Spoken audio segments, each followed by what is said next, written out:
Jeg har en yndlingssalme, og det er Hild dig frelser og forsoner. Og den, når jeg nærlæser den tekst, så bliver jeg så glad indeni.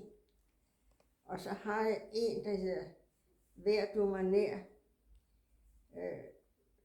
Og det er sådan en salme, der hører til min alder, han har sagt.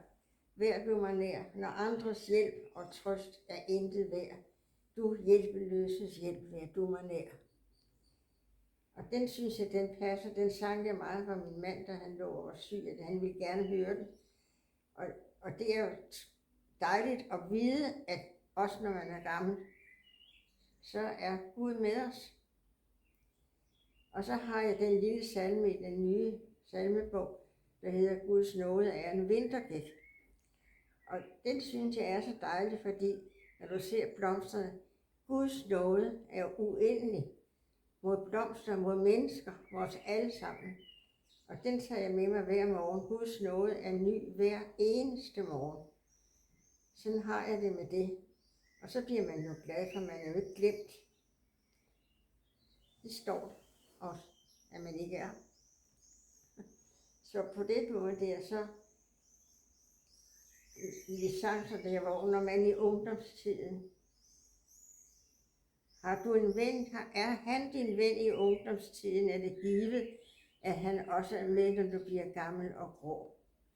Og jeg er jo opdraget i kristent hjem, og har altid vidst, at Gud var med mig. Også når jeg selv skræd lidt ud. Men sådan er det jo, vi er jo mennesker. Og så er jeg meget glad for kirken, som jeg desværre ikke kan komme i mere. Jeg har altid været meget glad for at komme i kirken. Men sådan er det. Jeg er jo 91, og jeg lever ikke 91 år til. Og jeg ved, at jeg skal herfra, men jeg ved også, at der er en bolig til mig. Det tror jeg på. Det står der i Bibelen. Der er en bolig til mig et andet sted.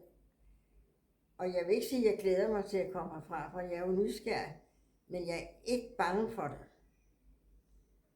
Og om jeg er helt parat nu, det ved jeg ikke. Det tror jeg ikke, for jeg også gerne se, hvad der sker med mine barnebarn og sådan noget. Men så kan man jo blive ved. Det er jo slutningen, når man er gammel. Der sker, det er der jo. Så det, ja. Jeg øver mig på at forberede mig på den næste bolig.